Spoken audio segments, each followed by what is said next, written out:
Hi und herzlich willkommen zum neuen Video. Heute schauen wir uns an, was in diesem Karton drin ist. Die treuen Instagram-Follower, die werden es vielleicht schon mitbekommen haben. Ja, wie unschwer zu erkennen, das ist eine G-Shock. Welche genau, sehen wir gleich. Vorher natürlich der Wrist-Check, der nicht fehlen darf. Ich trage die grüne Citizen Pro Master am Zulu Diver NATO-Band, beziehungsweise Zulu Diver Octopod NATO-Band-System. Und das Video dazu kann ich euch auch nochmal verlinken in der Infobox.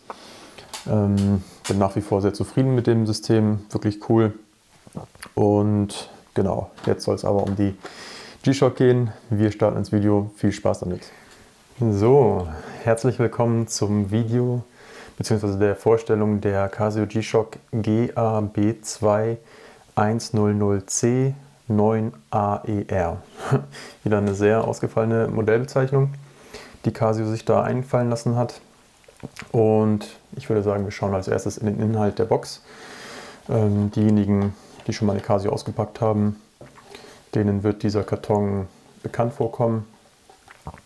Es gibt sie auch immer, je nachdem, aus welchem Land man bestellt, in verschiedenen Kartonvarianten. Ich hatte auch schon verschiedene Kartonfarben.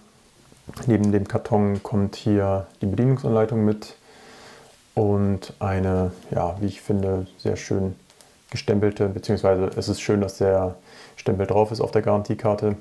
Ich habe die Uhr bei Galeria bestellt und genau, die stempeln aus meiner Erfahrung nach die Garantiekarten immer. Was natürlich schön ist, wenn man wirklich mal irgendwie ein Problem haben sollte mit der Uhr. Genau, dann schauen wir mal in den Karton rein. Hier sehen wir die bekannte Aluminiumdose, ich weiß nicht, Aluminium oder Stahl. Und wenn wir den Karton bzw. die Dose öffnen, sehen wir hier auch schon die schöne Uhr, beziehungsweise können die Farbe bereits erahnen. Die ist gelb. Und die Verpackung interessiert uns jetzt nicht weiter. Lege ich mal zur Seite. Wenn wir die Folie abziehen, beziehungsweise die Umverpackung, dann sehen wir hier schon die Uhr mit dem schönen Sonnenschliff auf dem Schaumstoffkissen. Ich nehme die Uhr direkt mal ab, damit wir uns sie genauer anschauen können. Die Verpackung ist ja sowieso immer nicht so spannend. Ich zeige es trotzdem immer ganz gerne für die Leute, die sich wirklich für den Kauf dieser Uhr interessieren, weil es ja manchmal ganz interessant einfach ist, was zum Lieferumfang gehört und was nicht. Und deswegen immer das Unboxing als erstes bei den Videos. Hier sehen wir das Modell dann auch. Ich muss heute versuchen, mich ein bisschen kürzer zu halten, weil der Akku der Kamera nicht ganz voll ist. Von daher gehen wir mal direkt zu den Maßen der Uhr. Und wenn ich den Messschieber hier ansetze, vorher mal kurz sauber machen, dann komme ich hier auf eine Breite bzw. Gehäusebreite von 45,5 mm. Der Lack-to-Lack beträgt, je nachdem wo ich messe, also hier vom Gehäuseansatz 48,3. Wenn ich ein bisschen weiter unten messe, dann sind es das ist schon deutlich breiter. Ich würde sagen, realistisch ist diese Stelle hier ca. 53,3 mm. Aber wir werden gleich am Handgelenk noch sehen, dass die Uhr keineswegs auch für schmale Handgelenke zu breit ist und sich sehr angenehm tragen lässt.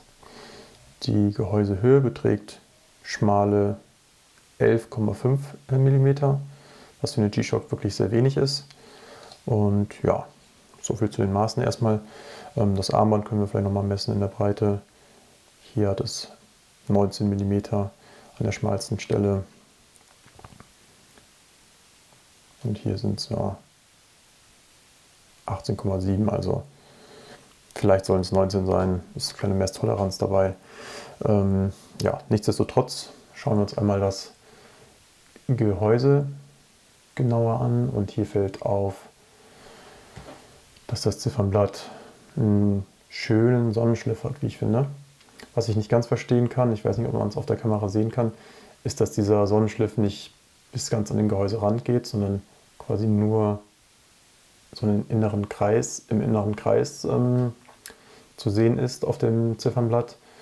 Ist so ein bisschen, ja, schade. Ich fände es cooler, wenn das über die gesamte Fläche des Ziffernblatts sich erstrecken würde, der Sonnenschliff. Aber auch so gefällt es mir sehr gut. Wir sehen hier das Bluetooth, bzw. den Bluetooth-Schriftzug. Die Uhr lässt sich mit einer Casio-App verbinden. Darauf gehe ich später auch nochmal genauer ein. Und dann haben wir hier den TAF Solar Schriftzug. Also die Uhr verfügt auch über die Solar-Ladevariante, beziehungsweise der Akku wird über Solarstrom bzw. Sonnenlicht aufgeladen. Und ja, das ist mir persönlich auch wichtig gewesen, weil ich finde es immer sehr cool, wenn Uhren irgendwie sehr stressfrei sind, beziehungsweise sehr wartungsarm. Und da ist dieser Solarantrieb von Casio natürlich immer wunderbar. Ich glaube, wenn man die Uhr wirklich regelmäßig der Lichteinstrahlung aussetzt, hat man da viele Jahre überhaupt keinen Stress und muss die Batterie vielleicht mal nach 10 Jahren oder so wechseln, wenn der Akku dann irgendwann hinüber ist. Aber auch das hatte ich bisher noch nicht bei anderen G-Shock-Modellen. Hier auf dem Gehäuseboden sehen wir dann auch noch ein paar verschiedene Schriftzüge. Ich versuche es mal für euch scharf zu stellen. Da sehen wir einmal den Schriftzug Carbon Core Guard. Das ist hier diese Carbonhülle der Uhr. Soll nochmal einen speziellen, besonderen Stoßschutz bringen. Ob das jetzt bei den älteren Modellen, die das nicht haben, irgendwie schwächer ist oder nicht, wage ich mal zu bezweifeln. Ich glaube, das ist auch einfach ein Marketing-Move von Casio. Da noch irgendwie Carbon mit reinzubringen, könnte ich mir zumindest gut vorstellen. Die Uhr ist definitiv sehr leicht, ob jetzt mit oder ohne Carbon, hätte jetzt, glaube ich, nicht viel dran geändert. Ja, ein bisschen schwierig, das hier scharf zu stellen gerade.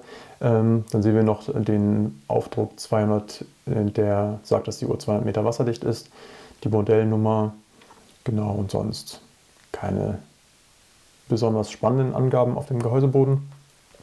Normaler G-Shock Gehäuseboden, wie man ihn kennt. Und genau das zum Gehäuse und zum Gehäuseboden.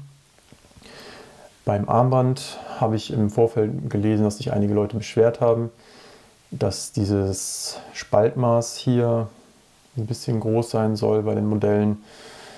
Ich habe es auch gesehen, aber finde es persönlich beim Tragen nicht störend. Was noch bemängelt wurde in Foren, ist, dass das Armband so ein bisschen quietschen soll. Und ich weiß nicht, man kann es jetzt vielleicht nicht hören. In gewissen Situationen, wenn man es jetzt wirklich stark bewegt, dann kann ich das nachvollziehen. Aber es ist jetzt nicht so, dass es irgendwie für mich störend wäre im Alltag oder so. Also es ist vielleicht Meckern auf hohem Niveau. Mich persönlich hat es bisher nicht gestört. Die Farbe gefällt mir sehr gut, ist auch sehr satt. Und sonst würde ich sagen, dass es ganz vergleichbar ist mit anderen G-Shock-Modellen bzw. Armbändern von anderen G-Shock-Modellen. Was noch hervorhebenswert ist, bzw. erwähnenswert, ist, dass wir hier so eine Schnellbandwechselsystem haben. Es gibt zwar keine Wechselarmbänder außer die von Casio, die mir bisher bekannt sind, aber es ist natürlich trotzdem, falls mal so ein Band irgendwie getauscht werden muss, bequemer, das hier über dieses Schnellwechselsystem zu machen, als über Schrauben und Drücker und so weiter und so fort. Ich muss die Uhr mal kurz abwischen. Ja, das ist, denke ich, alles, was man zum Armband sagen kann.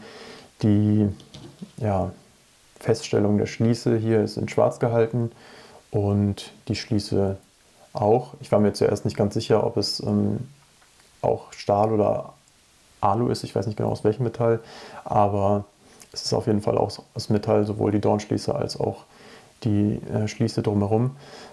Hat sich im ersten Moment so ein bisschen nach Plastik angefühlt, aber wenn man hier das Klappern hört, dann ist es definitiv ein metallischer Ton und ist auf jeden Fall auch Metall. Okay, dann würde ich sagen, kommen wir schon zu den Funktionen der Uhr.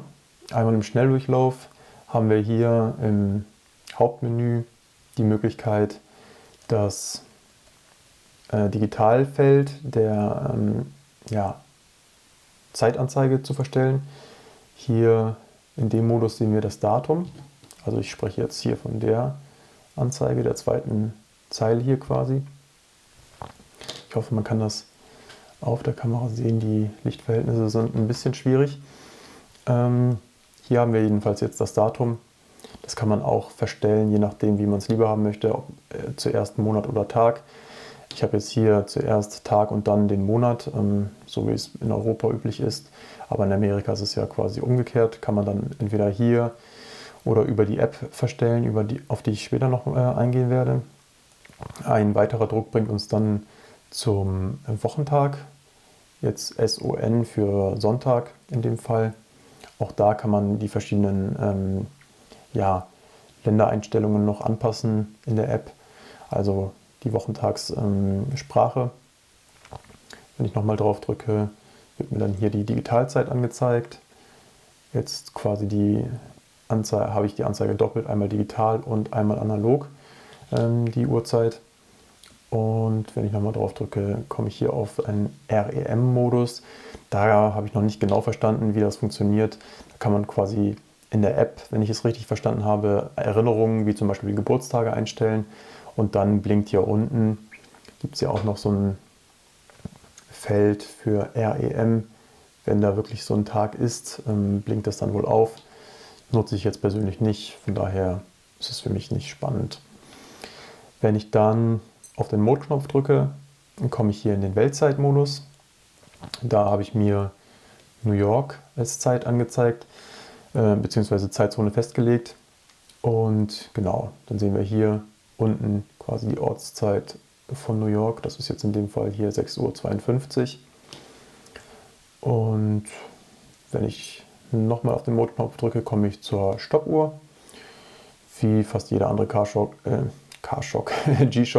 hat auch dieses Modell eine Stoppuhr. Hier unten rechts kann ich sie starten und auch wieder stoppen. Es gibt auch eine Split-Funktion, wenn man irgendwie mehrere Runden tracken will. Ist, denke ich, für die meisten aber auch nicht so spannend. Dann kommen wir zum Timer-Modus. Da habt ihr die Möglichkeit, verschiedene Timer einzustellen, beziehungsweise einen Timer. Die Zeit könnt ihr auch hier über den Adjust-Button anpassen oder über die App. Das ist mal eine hilfreiche Funktion der App, wie ich finde. Und genau, könnt ihr hier unten rechts starten, dann geht der Countdown los. Dort wieder stoppen und oben links resetten die Zeit.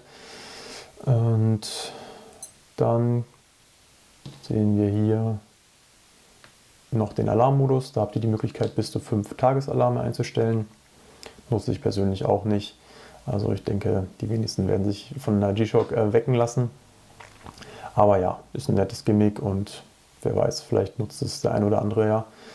Und wenn ich dann nochmal drauf drücke, bin ich wieder im Zeitanzeige bzw. Hauptmodus.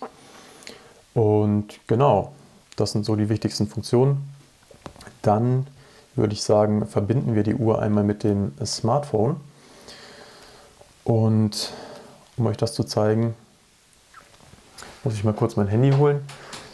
Ich versuche das per Screen-Video dann euch aufzuzeichnen. Ich denke, dass es ein bisschen besser aussieht, einfach auf dem Video dann.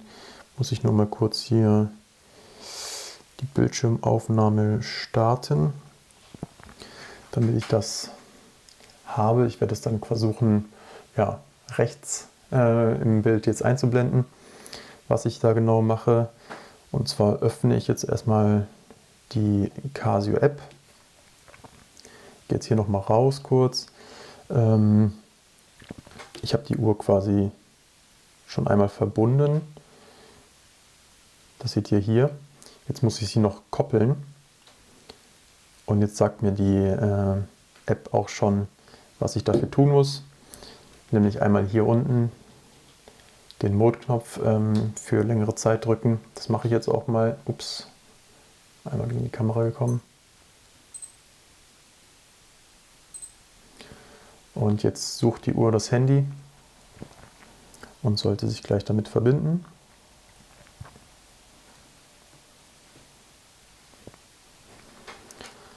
So, das sieht schon mal gut aus. Und wir sehen jetzt, dass die Uhr verbunden ist. Hier sehen wir beispielsweise den Akkustatus. Ja, wird auf der Smartphone-App nochmal detaillierter dargestellt. Auf dem Display haben wir sonst nur hier diese HML-Schriftzüge, High für hoch, Medium für mittel und L für low, also für niedrig. Und auf der Smartphone-App sehen wir quasi noch einen detaillierteren Ladebalken des Akkus. Dann haben wir hier die Möglichkeit, einen Wecker einzustellen. Das ist natürlich in der Smartphone-App deutlich komfortabler. Ich könnte jetzt auch hier das Stundensignal ein- oder ausstellen. Wenn ich eine Änderung durchführe, dann kann ich das hier unten quasi bestätigen und dann wird diese Einstellung an die Uhr gesendet. Ich persönlich brauche das jetzt nicht, dieses Stundensignal, beziehungsweise es nervt mich eher, von daher lasse ich es aus. Wir haben die Möglichkeit, die Zeit des Timers einzustellen. Da ändere ich das jetzt einfach mal auf 15 Minuten und schicke die Einstellung an die Uhr. Und sobald das Fenster geschlossen ist, ist die Einstellung dann quasi an die Uhr übertragen worden. Und hier habt ihr die Möglichkeit, eine solche Erinnerung genau einzustellen. Damit habe ich mich bisher noch nicht so richtig auseinandergesetzt, muss ich sagen. Ja, ich könnte jetzt zum Beispiel ja, ein Datum, einen Geburtstag oder so hier festlegen und mich da erinnern lassen von der Uhr. Ich denke, die allerwenigsten werden das nutzen, von daher springen wir da auch direkt wieder raus. Interessanter ist vielleicht noch die Einstellung der Weltzeit. Hier hatte ich ja gesagt, dass ich New York festgelegt habe und hier könnte ich jetzt einfach eine Stadt suchen. Entweder hier oben über den Suche-Button, ich gebe jetzt mal Baltimore, Bangalore, Indien, könnte ich jetzt auch einfach hier auswählen und an die Uhr senden. Ich behalte sie aber in der New York Zeitanzeige. So, jetzt geht die Kaffeemaschine aus. Kleinen Moment.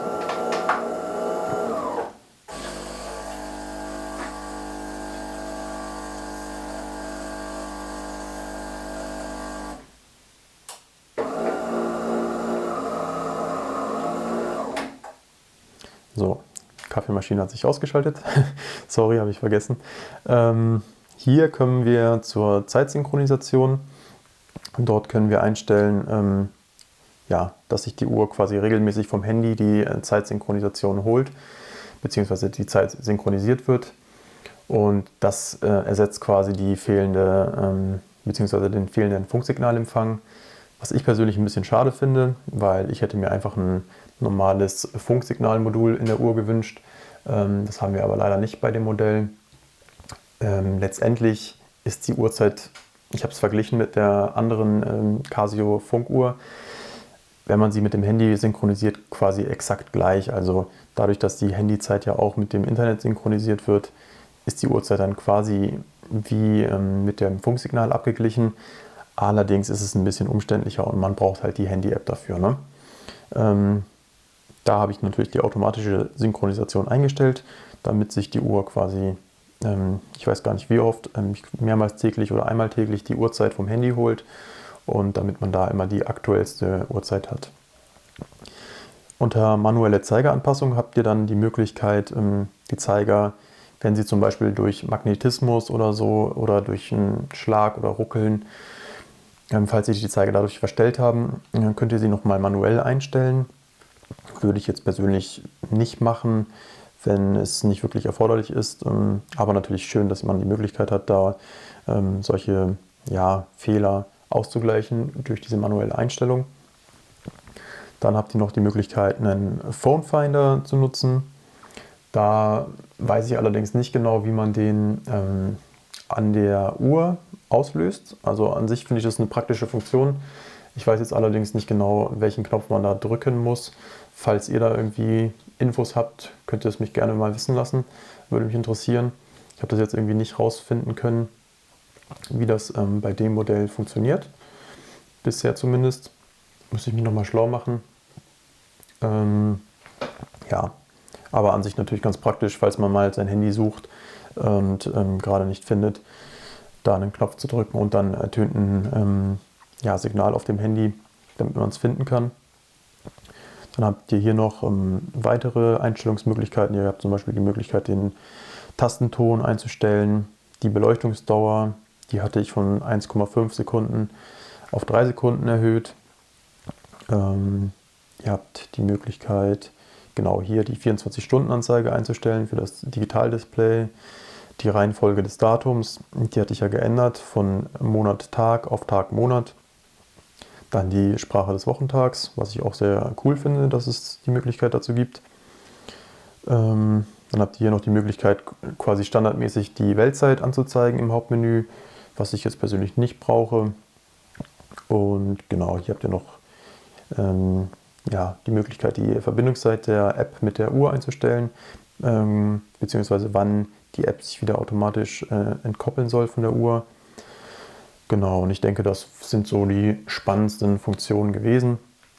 Für mich am interessantesten ist die Zeitsynchronisation, die ich dann täglich durchführe, damit die Uhr einfach auch immer beziehungsweise die beste Uhrzeit, beziehungsweise nicht die beste, sondern die genaueste Uhrzeit mir anzeigt, ähnlich wie bei den anderen Funkuhren von Casio. Wie schon erwähnt, ich hätte es cooler gefunden, wenn Casio hier einfach auf diese Bluetooth-Funktionalität verzichtet und einfach ein standardmäßiges Funkmodul verbaut bei der Uhr, weil ich das einfach am stressfreisten finde und dieses ganze Synchronisieren mit Handys und bla und bli und blub persönlich eher nervig finde, weil es ja sonst keinen wirklichen Mehrwert gibt. Ne? Wenn die Uhr jetzt irgendwie noch WhatsApp-Benachrichtigungen oder ähnliches anzeigen könnte, wäre es cool gewesen, denke ich. Aber so hat man bis auf die Zeitsynchronisation, denke ich, keinen wirklichen Mehrwert durch diese App. Und klar, man kann ein paar Änderungen vornehmen, aber das hätte ich jetzt auch alles über die normale Einstellungsmöglichkeiten auch gekonnt. Von daher, ich hätte darauf verzichten können. So, das erstmal zu der App und der Bluetooth-Funktion. Dann darf natürlich der Wrist-Check nicht fehlen. Das machen wir jetzt als nächstes. Dafür erstmal die Citizen Pro Master ausziehen. Und dann ziehen wir die schöne Uhr hier einmal um.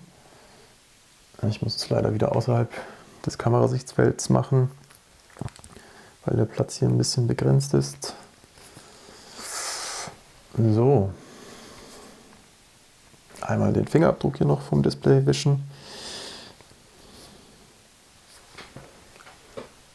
Und da seht ihr das schöne Stück an meinem 16,5 cm Handgelenk.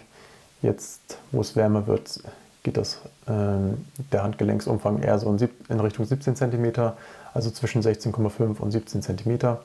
Ich hatte lange Zeit Sorge, dass die Uhr an meinem relativ schmalen Handgelenk zu breit wirkt und der Lack-to-Lack auch einfach zu hoch ist, aber das ist persönlich, oder finde ich persönlich jetzt überhaupt nicht so. Also sie ist doch schmaler und kompakter, als ich gedacht habe im ersten Moment. Ich hatte sie einmal im Laden anprobiert und war da positiv überrascht und habe dann gesagt, okay, alles klar, ich kann sie bestellen, weil ich persönlich mag es überhaupt nicht, wenn eine Uhr zu groß wirkt am Arm. Das erinnert mich dann immer so ein bisschen an diese alten Diesel-Uhren. Ich weiß nicht, vielleicht kennt ihr der ein oder andere von euch sie noch, die dann einfach so ein XXL-Format haben und das sieht auch einfach aus meiner Sicht nicht gut aus. Ich mag es lieber irgendwie kompakter und ja, wenn sich das Ganze innerhalb des Handgelenks abspielt und nicht übersteht. Und das ist aus meiner Sicht bei der Uhr jetzt nicht der Fall. Und mir gefällt sie sehr gut. Ich mag die Farbe, ist natürlich Geschmackssache. Mir hat die blaue und grüne Variante auch sehr gut gefallen. Die standardmäßige schwarze fand ich auch cool, allerdings etwas unscheinbar. Und dann gibt es sie ja auch noch in komplett schwarz. Da fand ich die Ablesbarkeit dann aber nicht ganz so gut, weshalb es für mich dann auch nicht in Frage kam als Farbvariante. Am Ende fand ich die gelbe irgendwie am ansprechendsten, gerade jetzt für den Sommer. Und ja, wenn man irgendwie Lust auf ein bisschen Farbe am Handgelenk hat, finde ich das wirklich eine coole Farbkombination, die man jetzt gerade an schönen Sommertagen, denke ich, cool tragen kann. Ja, durch die Wasserdichte ist die natürlich auch einfach für den Strand, für den Urlaub sicher eine tolle Alternative zu anderen höherwertigeren Uhren, die man vielleicht nicht unbedingt mitnehmen möchte. Und ja, ihr habt eine G-Shock, die ist robust, jeder weiß es. So eine Uhr kriegt man einfach nicht so leicht kaputt. Und wenn man mal irgendwo hängen bleibt, dann tut es auch nicht weh. Und ja, persönlich bin ich sehr zufrieden damit bisher. Habe noch keine großen negativen Punkte ausmachen können, bis auf das fehlende Funkmodul. Das hätte ich mir gewünscht. Ich persönlich kann auf das Bluetooth verzichten, beziehungsweise die Bluetooth-Funktionalität bei der Uhr. Aber ja, Casio geht irgendwie mehr und mehr dazu über, das Uhren zu verbauen. Ich hoffe, dass es vielleicht mal irgendwann eine Version gibt, bei der es ein standardmäßiges Funkmodul gibt. Vielleicht noch kurz zu den Alternativen. Ich kann euch hier nochmal einblenden, welche Farbvarianten es gibt. Es gibt die grüne Variante, eine in Blau, die gelbe, die ich habe, eine schwarze mit rotem Totalisator bzw. rotem Zeiger auf dem Totalisator und eine komplett schwarze, wo dann auch der Zeiger des Totalisators dann schwarz ist. So eine Stealth-Variante dann quasi. Und genau, das sind aktuell die 5 Casio-Varianten mit Solarantrieb, die Casio auf den Markt gebracht hat. Ich hoffe, dass es noch ein paar andere gibt. Oh, mir fällt ein, dass es noch eine mit roten Indizes gibt. Dann sind es quasi 6 Varianten. Und ich hoffe, dass es jetzt vielleicht noch ein paar neue Varianten gibt mit Solarantrieb. Bin ich gespannt, was Casio da in Zukunft noch rausbringen wird. Und ich denke, das soll es dann auch schon gewesen sein. Aus meiner Sicht wirklich eine coole, sportliche Sommeruhr, die mit Sicherheit jetzt in den nächsten Monaten viel Zeit am Handgelenk bekommen wird bei mir. Alles klar, falls euch das Video gefallen hat, lasst wie immer gerne einen Daumen nach oben da. Ich hoffe, es war jetzt nicht zu viel durcheinander, gerade mit der App-Vorstellung und so. Ich hoffe, dass es dann im Schnitt auch so klappt, wie ich mir das vorgestellt habe. Genau, falls es euch weitergeholfen hat bei eurer Kaufentscheidung oder einfach so gefallen hat, lasst es mich gerne wissen in den Kommentaren und mit einem Daumen nach oben. Gerne auch den Kanal abonnieren und ich wünsche euch noch einen schönen Restsonntag, beziehungsweise je nachdem, an welchem Tag ihr das Video guckt, einen schönen Tag, Abend oder Morgen und freue mich, wenn ihr bald wieder einschaltet. Macht's gut, ciao!